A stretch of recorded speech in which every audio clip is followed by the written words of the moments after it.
So hey guys, this is your Yash भैया and welcome to my channel. तो आप जानते हैं लास्ट लेक्चर में हमने कास्टिक सोडा या सोडियम हाइड्रोक्साइड को डिस्कस किया था। तो बस अब हम आगे बढ़ेंगे और आज नया सॉल्ट डिस्कस करेंगे जो कि है हमारा वॉशिंग सोडा। तो चलो चांद सितारों शुरू हो जाते हैं। ये वही वॉशिंग सोडा है जिसका यूज हम कपड़े धोने में करते हैं। ठीक, अब देखो ध्यान से कि इसी का दूसरा नाम सोडियम कार्बोनेट डेकाहाइड्रेट भी होता है। यानी कि वॉशिंग सोडा जो है उसका केमिकल नेम क्या है? Sodium carbonate decahydrate. अब ये सोच रहे होंगे कि इसका केमिकल फॉर्मूला क्या होगा। तो देखो, सोडियम कार्बोनेट के फॉर्मूले में अगर मैं आगे इस डेकाहाइड्रेट को ऐड कर दूं तो मेरा वॉशिंग सोडा का फॉर्मूला बन जाएगा। अब आप जानते हो डेका मतलब होता है 10 और हाइड्रेट मतलब होता है वाटर। तो यानी कि सोडियम कार्बोनेट के फॉर्मूले में अगर मैं आगे 10 वाटर मॉलिक्यूल्स अटैच कर दूं तो ये मेरा फॉर्मूला वॉशिंग सोडा का बन जाएगा। देखो यही तो किया हुआ है नीचे, Na2CO3 सोडियम कार्बोनेट का फॉर्मूला है और इसमें 10 वाटर मॉलिक्यूल्स अटैच कर दिए तो डॉट 10H2O लिख दिया है। ठीक, यही चीज लिखी है। The chemical formula of washing soda is Na2CO3 dot 10H2O। तो अब मुझे नहीं लगता कि केमिकल फॉर्मूले में आपको कोई भी इशू हो रहा होगा। लेकिन एक बात समझ लो कि अगर मैंने सिर्फ सोडियम कार्बोनेट लिया, अगर मैंने सिर्फ Na2CO3 लिया, इसमें वाटर मॉलिक्यूल्स अटैच नहीं किए, तब ये सोडा ऐश है, तब ये वॉशिंग सोडा नहीं है, तब हम इसको सोडा ऐश बोलेंगे। और जैसे ही हम इसकी शादी करा देंगे, मतलब जैसे ही हम इसमें 10 वाटर मॉलिक्यूल्स अटैच कर देंगे, वैसे ही ये क्या बन जाएगा? वैसे ही हमारा वॉशिंग सोडा बन जाएगा जिसका यूज हम कपड़े धोने में करेंगे, है ना। चलो, anhydrous sodium carbonate Na2CO3 is called soda ash. When 10 molecules of water of crystallization get attached to it, it becomes washing soda. I hope ये आपको क्लियर होगा। यही चीज मैंने अभी ऊपर समझाई है, राइट। अब हमें ये देखना है कि आखिर इसका प्रेपरेशन कैसे होगा। भाई लैब में वॉशिंग सोडा बनेगा कैसे? तो देखो, सबसे पहला इसका जो स्टेप है प्रेपरेशन का, वो ये कहता है कि हम क्या लेंगे? हम ब्राइन लेंगे। अब अगर आपको याद हो तो मैंने आपको लास्ट लेक्चर में बताया था कि ब्राइन होता क्या है।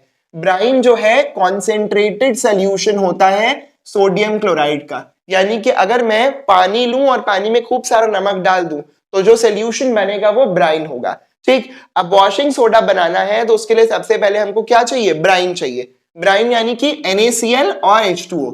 और इस ब्राइन का रिएक्शन मैं अमोनिया गैस और कार्बन डाइऑक्साइड के साथ करा दूंगा। क्या करा मैंने? आई रिपीट, मैंने NaCl और H2O का एक मिक्सचर या जिसको मैंने ब्राइन बोला वो लिया मैंने, साथ में मैंने इसका रिएक्शन अमोनिया और कार्बन डाइऑक्साइड से करा दिया। मैंने कहा ऐसा करो, तुम सब आपस में रिएक्ट कर जाओ। जब इन सब ने आपस में रिएक्ट किया तो सोडियम हाइड्रोजन कार्बोनेट NaHCO3 बना। ठीक, और साथ में अमोनियम क्लोराइड NH4Cl भी बन गया। तो यहां पर मुझे क्या मिला? NaHCO3 यानी कि सोडियम हाइड्रोजन कार्बोनेट। लेकिन चाहिए क्या था? चाहिए था Na2CO3 डॉट 10H2O।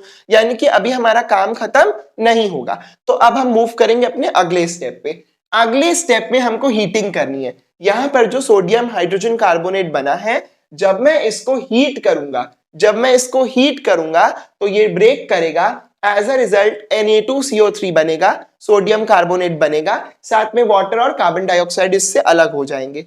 लेकिन दिक्कत ये है कि ये भी सोडियम कार्बोनेट है, इसमें वाटर मॉलिक्यूल्स अटैच नहीं है, अभी इनकी शादी वाटर से नहीं हुई है। इसीलिए देखो यहां लिखा है कि ये सोडियम कार्बोनेट या सोडा ऐश है। ठीक, अब हमें क्या चाहिए? हमें इसमें वाटर मॉलिक्यूल्स भी चाहिए। तो लास्टली हम लोग इसमें वाटर मॉलिक्यूल्स अटैच करेंगे। हम लोग जब Na2CO3 का रिएक्शन वाटर से कराएंगे तो ये 10 वाटर के मॉलिक्यूल्स इसमें अटैच हो जाएंगे। As a result Na2CO3 dot 10H2O बनेगा। और ये क्या है? ये और कुछ नहीं है, ये वही वॉशिंग सोडा है जो हमको इतनी देर से बनाना था। ठीक, तो यहाँ पर जो एंड प्रोडक्ट हमको चाहिए था वो हमको मिल गया। देखो यहाँ लिखा भी है, soda ash is dissolved in water and recrystallize to get washing soda. Soda ash को क्या करते हैं? पानी में डिसॉल्व कर देते हैं और फिर उसको रिक्रिस्टलाइज करते हैं। तो क्रिस्टल्स के फॉर्म में हमको क्या मिल जाता है? वॉशिंग सोडा मिल जाता है। और फिर यही वॉशिंग सोडा हम मॉल से खरीद लाते हैं और इससे कपड़े धुलने लगते हैं। तो हमने कैसे प्रेपरेशन किया? सबसे पहले स्टेप में हमने ब्राइन लिया जो कि NaCl और वाटर का मिक्सचर था। इसका रिएक्शन हमने अमोनिया और कार्बन डाइऑक्साइड से कराया। As a result sodium hydrogen carbonate और अमोनियम क्लोराइड बना।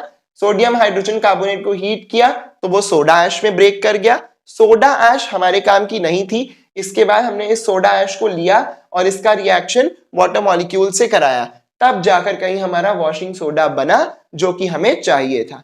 तो ये तो हो गया प्रेपरेशन। अब हम आगे बढ़ते हैं और वॉशिंग सोडा की कुछ प्रॉपर्टीज और उसके कुछ यूजेस जान लेते हैं। ऑलराइट, तो अब देखिए वॉशिंग सोडा की सबसे पहली प्रॉपर्टी दी हुई है कि it is a transparent crystalline solid, यानी कि जो वॉशिंग सोडा होता है वो क्रिस्टल्स के फॉर्म में एग्जिस्ट करता है, सॉलिड होता है और ट्रांसपेरेंट होता है। इसके बाद नेक्स्ट प्रॉपर्टी है it is soluble in water.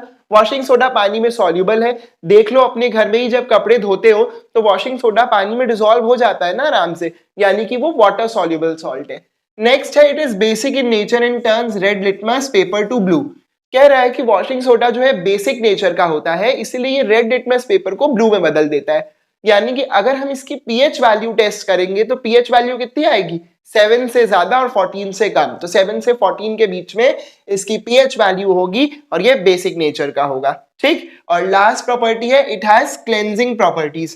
भाई वॉशिंग सोडा में डिटर्जेंट प्रॉपर्टीज या क्लेंजिंग प्रॉपर्टीज होती हैं जिसके कारण वो कपड़ों को एकदम साफ कर देता है। ठीक, तो ये हो गई प्रॉपर्टीज। इन्हें आप लर्न नहीं भी करते तो गो थ्रू करने से काम हो जाएगा, पढ़ लोगे एक बार तो काम हो जाएगा। नेक्स्ट है यूजेस ऑफ वॉशिंग सोडा और ये इंपॉर्टेंट है। ठीक, अब देखो ध्यान से, जो सबसे पहला यूज है वो तो तुम सब जानते हो कि वॉशिंग सोडा का यूज हम घर में कपड़ा धोने के लिए करते हैं क्योंकि वो क्लेंजिंग प्रॉपर्टीज को शो करता है, कपड़े को बिल्कुल साफ सुथरा कर देता है। ठीक, नेक्स्ट दिया है use to remove permanent hardness of water. ठीक, वॉशिंग सोडा जो है ये परमानेंट हार्डनेस ऑफ वाटर को रिमूव करता है। अब ये परमानेंट हार्डनेस क्या है इसको समझो। देखो कई बार पानी में कैल्शियम और मैग्नीशियम के डिसॉल्व्ड सॉल्ट्स होते हैं जिनके कारण पानी हार्ड हो जाता है। हार्ड होने का मतलब क्या है, हार्ड होने का मतलब है कि जब हम ऐसे पानी में कपड़ा धोएंगे तो जो साबुन होगा वो हमें झाग बनाकर नहीं देगा, लेदर नहीं बनेगा, झाग नहीं बनेगा, फोम नहीं बनेगा, और जब तक झाग बनेगा नहीं तब तक कपड़ा साफ नहीं होगा। ऐसे में क्या होगा, ज्यादा साबुन लगेगा और साबुन का नुकसान होगा।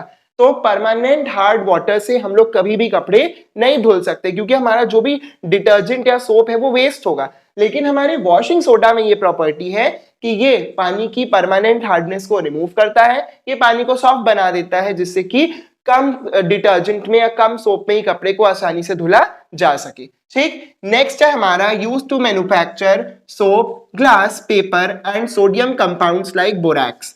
तो हमारा जो वॉशिंग सोडा है इसका यूज हम लोग सोप, ग्लास, पेपर के मैन्युफैक्चर में करते हैं और सोडियम कंपाउंड्स जैसे कि बोरैक्स के मैन्युफैक्चर में भी करते हैं। बोरैक्स क्या है, एक सोडियम का कंपाउंड है जिसका पिक्चर आपके स्क्रीन पे आ रहा होगा। ये भी as a cleansing agent use किया जाता है।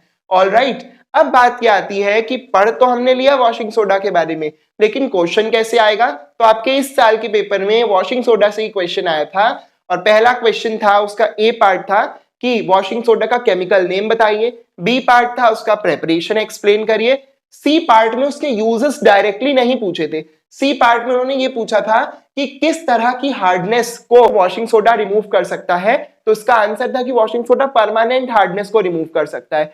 तो जितने भी यूजेस मैं लिखवाता हूं वो सारे आपको गो थ्रू करने हैं, है ना। कई तेजस्वी बच्चे क्या होंगे, भाई हमें तो मालूम है वॉशिंग क्लोथ्स के लिए यूज होता है, बाकी छोड़ दिया, तो बाकी छोड़ दिया तो फिर नंबर भी वहां छूट ही जाएंगे। तो ऐसा काम आपको नहीं करना है, एक कम से कम पूरा गो थ्रू करिए, जैसे कि बीच से भी कोई सवाल आ रहा है तो आप फंसो नहीं। ओके, तो बस इस वीडियो में इतना ही, मिलते हैं नेक्स्ट वीडियो में एक नए सॉल्ट के साथ, तब तक के लिए स्टे ट्यून्ड।